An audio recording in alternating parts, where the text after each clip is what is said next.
चलत चलत आलो आपण आता पिपऱ्या या गावामध्ये. आणि पिपऱ्या गावाची जर सुंदरता बघायला गेली, सगळीकडे मातीचे घर आहेत खूप सुंदर अशा प्रकारे.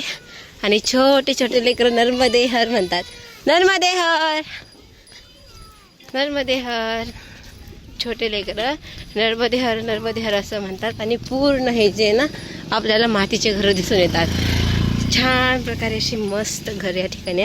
जंगलामधून आम्ही इतका शॉर्टकट रस्ता काढत आलो, तेही गुगल मॅपवर बघून. कारण की हे आजूबाजूनं शहर होतं, आम्ही इतकं पण लांब नव्हतो. तर आम्ही शॉर्टकट काढत आलो.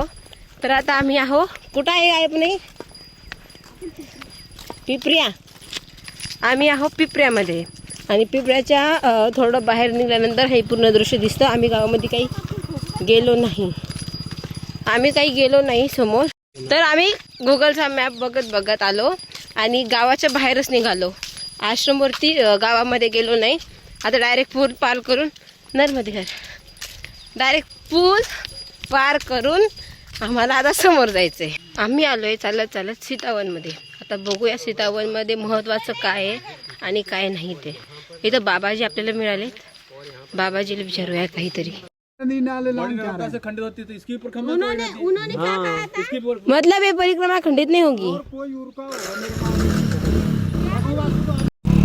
आपण आलो आहोत आता सीतावनमध्ये. आणि लवकुश या ठिकाणी एक गुफा आहे म्हणतात. आपण त्या गुफेचं महत्त्व पाहू. पण बाबा निघून गेले त्यामुळं आता सांगणारं कोणी नाही आहे. पण आजूबाजूनं जे सांगतील त्यांच्याकडनं जर माहिती झालं तर अजून चांगलीच गोष्ट आहे की नाही. जल का स्वाद ले रहा है भाई. या ठिकाणी माकडं पण येते, पण लाल तोंडाची रेवा कुंडपशी. देखो कितना मस्त है.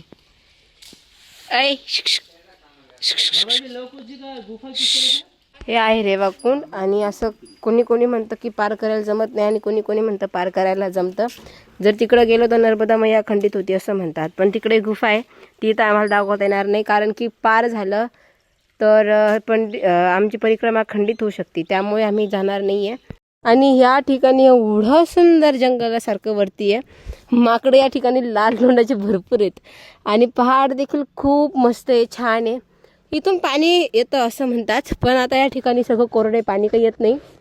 ते खाली पाणी येतं आहे, ते दुसरीकडनं येते. ते थोडंसं छोटंसं खालून पाणी येतं इथे. आणि तुम्हाला इथनं दिसते की नाही माहिती नाही, पण जे लाल तुम्हाला दिसत आहे ना, त्या ठिकाणी सीता मैया आणि लवकुश त्या ठिकाणी गुफा आहे. पण आम्हाला ते नर्मदा मैया आहे ना मध्ये, रेवा मैया, तर आम्हाला पार करता येत नाही. म्हणून आम्हाला तिथपर्यंत जाता आलं नाही. म्हणून तुम्हाला लांबूनच दाखवते. आणि जर तिथपर्यंत गेलो असतो तर अजून तुम्हाला माहिती देता आली असती. पण आता आम्हाला एवढी माहिती नाही आहे. जर तुम्हाला असेल तर तुम्ही कमेंटमध्ये सांगू शकता. आणि जिथे आम्ही आलेलो आहोत ते सीतावन सीता माता मंदिर आहे, ज्या ठिकाणी लवकुशाचा जन्म झाला होता. हे बघा या ठिकाणी दिसून येईल तुम्हाला. ज्या ठिकाणी लवकुशाचा जन्म झाला होता ते या ठिकाणी. या ठिकाणी लाल तोंडाचे माकड भरपूर आहेत. हे या ठिकाणी आहेत, हे की नाही. हे बघा छोटे छोटे मोठे भरपूर या ठिकाणी आहेत. घाबरून पळतात काही. या ठिकाणी तुम्हाला शिवलिंग पण दिसून येईल. आणि या ठिकाणी नर्मदे हर, सीता माता, लवकुश, लक्ष्मण, रामप्रभू, हनुमानजी पण दिसून येतील मध्ये. आणि बाहेर थोडंसं वाकणसारखं नर्मदे हर. हे आहे मारुतीराय. आणि मारुतीरायांचे गण या ठिकाणी तुम्हाला दिसत असतील. तुळशी मैयाजवळ काहीतरी खात आहेत. सीतावनमध्ये जेवढी माहिती आम्हाला तुम्हाला देता आली तेवढी आम्ही दिली. कारण गुफेपर्यंत जाता येत नव्हतं, नर्मदा मैया ओलांडता येत होती त्या कारणामुळे. आणि आपण परिक्रमा करायची तर मैयाला ओलांडता येत नाही. जेवढी सीता मैयाची आणि लवकुशाची जेवढी माहिती देता आली तेवढी आम्ही देण्याचा प्रयत्न केला. तुम्हाला माहीत असेल तर तुम्ही कमेंटमध्ये नक्की सांगा. आणि आता आम्ही जात आहोत समोर रतनपूरला. आता समोर आपल्याला रतनपूर मिळणार आहे गाव. त्या गावामध्ये आता आपण जाण्याचा प्रयत्न करू. किती वेळामध्ये पोहोचतो काय तर ते बघूया. आणि दुपारचं भोजन आता त्याच ठिकाणी करूया. सीतावनवरून निघाल्यानंतर आपण पोहोचतो रतनपूरला, जे आता फक्त 500 मीटर दूरीवरती आहे. आणि आम्ही जात आहोत रतनपूरला. आता वाजलेले आहे दुपारचे 11:30. ते आता आम्ही तिथे भोजन करूया. जेव्हा आपण रत्नापूरमध्ये येतो तेव्हा बघा या ठिकाणी ग्रामपंचायत आपले स्वागत करीत आहे. आता रतनपूरमध्ये आम्ही शिरत आहोत. आणि आता दुपार पण झालेली आहे. आणि दुपारचं भोजन करून समोर निघायचं. रतनपूरमध्ये आल्यानंतर आपल्याला मिळते हे आश्रम. आणि या आश्रममध्ये असं लिहिलेलं होतं बाहेर की सजावट आहे, पण आत गेल्यावरती कळेल आता सजावट आहे की आपल्याला अन्नक्षेत्रासारखं आहे. आणि या ठिकाणी पूर्ण परिक्रमावासी आलेले आहेत. आणि सायकलवरती पण परिक्रमावासी येतात, गाडीवरती पण परिक्रमावासी येतात आणि पायीसुद्धा परिक्रमावासी येतात. तर या ठिकाणी परिक्रमावासीमध्ये बसलेले आहेत, काही बाहेर आहे. आम्ही भोजन केल्यानंतर सरळ समोर निघालो. छोटंसं आश्रम लागलं.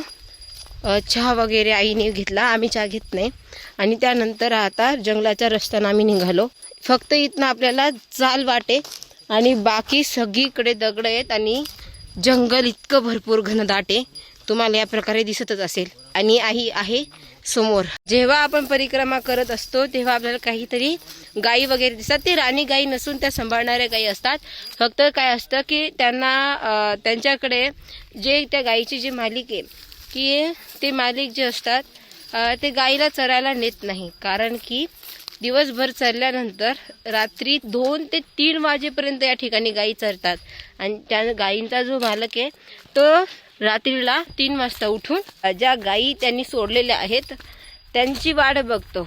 कारण की आम्ही जे तरणा गाव आहे, जे तुम्हाला माहितीच आहे, जिथून आपण निघालो होतो, तर त्या तरणा गावामध्ये एक बाबा होते.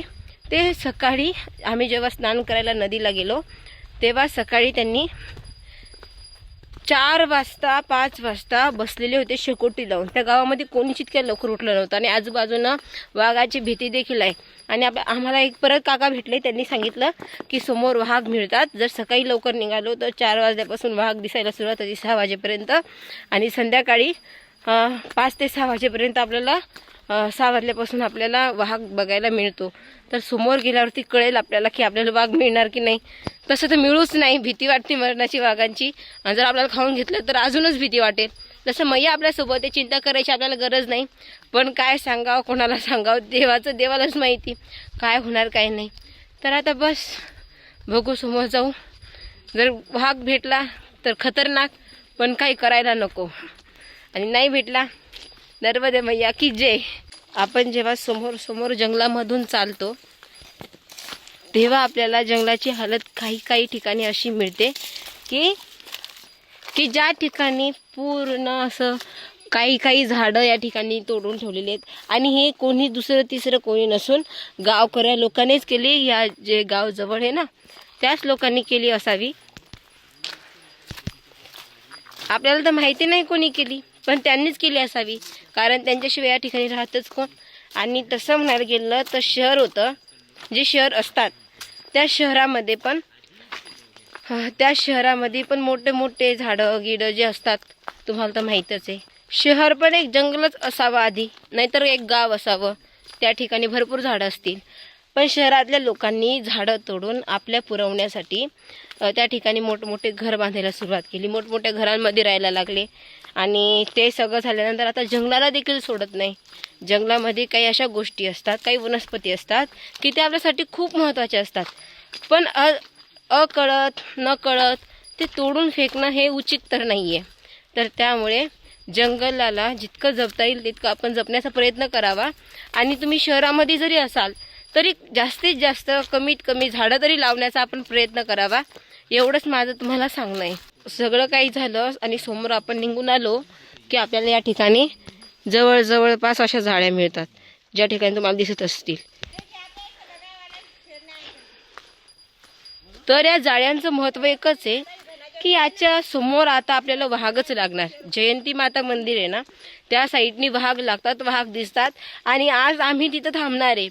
म्हणजे आम्हाला कमीत कमी, नाहीतर असं होऊ पण शकतं की वाघाची डरकाळी तरी ऐकायला येईल. कारण की जयंती माता मंदिर ज्या ठिकाणी आहे त्या ठिकाणी घनदाट जंगल आहे.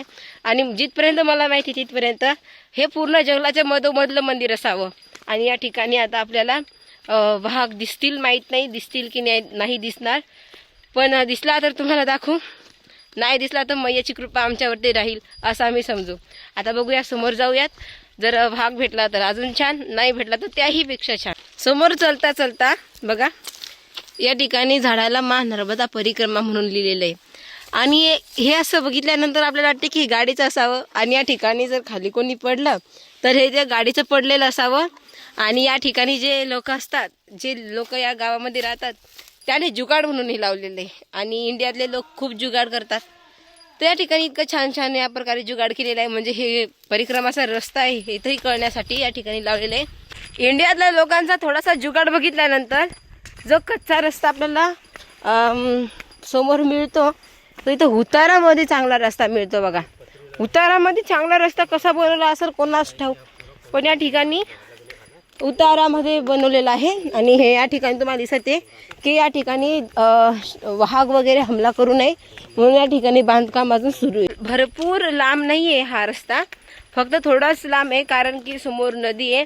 तर नदीवरती थोडासा पूल बनवण्यासाठी, आणि नदी पण भरपूर मोठी नाही, छोटीशी नदी आहे. तर आपण ती छोटीशी नदीचा छोटासा पूल पाहू. तो म्हणजे या प्रकारचा मम्मी सरकत राशी ते आई या ठिकाणी असा छोटासा पूल बनवलेला आहे. नदीमध्ये सांगितलं की मोठी नाही आहे, बस या ठिकाणी एकदम छान प्रकारे आहे. आणि आपण जंगलामध्ये जेव्हा फिरायला येतो ना तेव्हा या ठिकाणी टेंट लावू शकतो, पण वाघ जर आपल्याला खायला आला तर मग सांगू पण नाही शकत आपण आपलं काय होईल. आणि पाणी मस्त आहे निथर क्षार पिण्यासारखं, हे की नाही. आणि हा थोडासा छोटासा पूल झाल्यानंतर आपल्याला समोर दिसून येतो की रस्ता बंद झाला, पण बंद न होता इकडल्या साईडनी थोडासा रस्ता करून ठेवलेला आहे लोकांनी. तरण्या गावामध्ये जेव्हा आपण होतो तेव्हा ते बाबा जे होते 2 वाजेपर्यंत आपल्या गायींची वाट बघत होते की रात्रीला गायी या ठिकाणी येईल. कारण की बघा या ठिकाणी तुम्हाला गाय चरताना कोणीच माणूस दिसणार नाही आणि यांच्यासोबत माणूस देखील नाही आहे. एकट्या गायी आहेत आणि सोडलेल्या गायी आहेत पूर्ण. तर आता ह्या गायी जंगलामध्ये चरायला येतात आणि चरणं झाल्यानंतर आता या वेळेला निघतात आणि भरपूर वेळ लागतो त्यांना घरी जायला, कारण जंगलामध्ये भरपूर लांब ते चरायला येतात. आणि या ठिकाणी तुम्हाला दाखवलं 2 वाजता त्या घरी जातात गायी, आणि समोर आमची माकडं वाट बघत आहे आमच्यापाशी काही खायला हे का, तर आमच्यावर हमला करण्याचा मेळ दिसत आहे त्यांचा. समोर येता येता आम्हाला विशाल झाड दिसलं आणि इकडे खूप मोठे माकडं आमच्यावरती हमला केला, त्यामुळे आम्ही व्हिडिओ काढू शकलो नाही. आणि या ठिकाणी बघा भरपूर जुनं पुराण हे या ठिकाणी झाड आहे आणि दिसायला पण भरपूर छान आहे. व्हिडिओमध्ये तर इतकं मोठं तुम्हाला दाखवता येणार नाही म्हणून तुम्हाला असं हळूहळू दिसत आहे. आणि समोर आता या रस्त्याने आम्ही 3घच जण आहे आणि आता समोर जाताना माहिती नाही कधी काय होऊ शकते, कारण की आत्ताच आमच्यावरती माकडांचं आक्रमण झाला. समोर चालून कोण कोण आक्रमण करते आम्हाला माहिती नाही. आता बघूया समोर गेल्यानंतर काय होईल. तर तसं समोर आलं की परत आपल्याला मोठं झाड दिसतं. या ठिकाणी तुम्हाला दिसतच असं भरपूर लांबून व्हिडिओ काढते म्हणून तुम्हाला व्यवस्थित दिसत आहे. जवळून जर काढलं तर तुम्हाला दिसणारच नाही, पण भरपूर जुनं आहे. आणि झाड आहे तरी कशाचं हे पण सांगू नाही शकणार, कारण की राणी झाड आहेत त्या कारणामुळं. आम्ही जसं समोर पाऊल टाकत चाललो तर तसं ना पूर्ण जंगल हे घनदाट होत चाललं. आणि भीती तर एवढी वाटते ना, पण आता चेहऱ्यावरती दिसत नाही आहे, पण भीती भरपूर वाढते. आणि बघा तुम्हाला दिसतं तसं पूर्ण घनदाट जंगल होते. आणि जसं आम्ही समोर चालत येतो तसा रस्ता देखील छोटा छोटा होत जातोय. माहिती नाही आता कुठपर्यंत गेल्यानंतर हे जंगल संपेल. बघा समोर आल्यानंतर जे तुम्हाला माहिती आहे की आपण पूल बघितला होता तो फिरून फारून असा येतो. आपल्याला परिक्रमामध्ये असे काही काही नाले लागतात की जे आपल्याला फक्त पार करून जावं लागतात. जिथे पूल होता तिथे थोडं मोठं असल्या कारणाने आपल्याला सोपं गेलं, पण समोर आल्यानंतर पूल तर लागत नाही, त्यामुळे थोडं आपल्याला त्यांनी दगडं टाकलेली आहेत गावकरी लोकांनी, नाही तर पाणी पण कमी होतं. जसं की मी तुम्हाला सांगितलं की छोटे छोटे नाले आपल्याला पार करावं लागतात, तसं याच प्रकारे या ठिकाणी पण नाला आहे. हे बघा म्हणजे नदी टाईपच आहे पण छोटा बहाव याला आहे. तर आता हे आपल्याला असं पूर्ण पार करून जावं लागतं दगडांनी हो किंवा पाण्यामध्ये हो. आता पाणी सध्या कमी आहे तर आम्हाला आम्ही असा पार करत आहे. आणि जर पाणी जास्त असलं याला कदाचित तर पाण्यामधून देखील पार करावे लागेल. मला माहिती नाही आतापर्यंत आम्ही 3 ते 4 असं पार केलं. बघा 30 नदी घुमून फिरून या ठिकाणी ते आम्ही ज्या ठिकाणी जातो आता 3दा 4दा हीच नदी आली. माहिती नाही ही नदी कौरव कामचा पिछा सोडणार नाही आहे. आता या समोर तर लागू नाही नदी.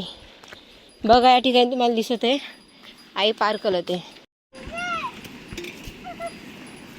क्या हो रहा है? हो जाएगा तुम्हारा काम. अरे यार मेरी फ्रॉक गीली हो जाएगी ना. सॉक्स लिए स्टैचू गैलू स्टैचू बन के खड़ी है। नाही येणार आम्ही. नहीं नहीं नहीं नहीं, हाथ में लकड़ी है, उसका फायदा लो। कैसे खड़ी है? स्टैचू बन के खड़ी हो, वो इतनी से पत्थर से निकलना नहीं आता आपको। जसं की तुम्हाला माहितच आहे की आपण एका नदीला कवापासून पार करत येतोय. तर आता या ठिकाणी ती नदी आहे की असं वाटत आहे की आता हे पूल झाल्यानंतर आता तरी नदी संपून जाईल, आपला पिछा करणार नाही. तर ही आहे ती नदी आणि हिचं नाव आहे खाडी. तर खाडी नदी अशी गोल गोल गोल गोल गोल गोल गोल सापावानी चालत होती, आतापर्यंत आपल्यासोबत होती. आणि हा लाकडाने बनवलेला पूल आहे गावकऱ्यांनी, की जे परिक्रमावासींसाठी सोपं जाईल म्हणून. कारण की तुम्हाला तर माहीतच आहे ज्या ठिकाणी एवढं पाणी आहे त्या ठिकाणी आपल्याला पूर्ण पार तर नाही करता येणार. तर त्यामुळे ही पूर्ण नदी आपल्याला पार करूनच यावी लागते. तर या ठिकाणी छान पूल गावकऱ्यांनी बनवला. आता ही नदी पार झाली की समोर नदी नको लागायला, बस एवढंच आता आपलं सांगणं आहे देवाला बाई. आणि आपण या पुलाच्या समोर आले की पूर्ण माकडाची गँग लागते. या ठिकाणी बघा किती माकडं आहेत, 20च्या समोर असेल. पूर्ण लाल तोंडाची माकडं आहेत, किती माकडं या ठिकाणी, बापरे. भांड पण करत आहे तिकडे काही माकडं. तो पूल पार केल्यानंतर आपल्याला 2 चढावं लागतात. मग ते चढपाड आपल्याला करावं लागतात आणि ते 2 पार झाले की आपल्याला लागतं हे जयंती माताचं मंदिर. आणि या ठिकाणी जे परिक्रमा असे तुम्हाला दिसते, हे परिक्रमा गाडीने करतात. आणि हे आहे जयंती मातांचं मंदिर. आणि चला तुम्हाला आतून देखील दर्शन करवतो. पण या ठिकाणी पूर्ण जंगलाच्या मधोमध आहे आणि या ठिकाणी गुफा पण होती, पण ती माहिती नाही कशाची होती, नाही तर तुम्हाला सांगितलं असतं. आणि आता आत गेल्यानंतर आम्ही तुम्हाला दर्शन करून देऊ जयंती माता मंदिर. तिथून आम्ही काल निघालो आणि ब्रिजवाड्याला आम्ही काल मुक्काम केला. नर्मदे ब्रिजवाड्याला आम्ही काल मुक्काम केला. आज निघते, आता सकाळी निघते 7 वाजता, कारण की सूर्यनारायणचे आता आगमन झालेलं आहे आणि आम्ही पण आता निघालेलो आहोत. आणि हे ब्रिजवाड्याचं दृश्य आहे आणि त्या ठिकाणी परिक्रमावासींसाठी राहण्याची व्यवस्था आहे. सूर्यनारायण निघाले, जसे सूर्यनारायण निघाले तसे आम्ही देखील आता समोर जाण्यासाठी निघालो.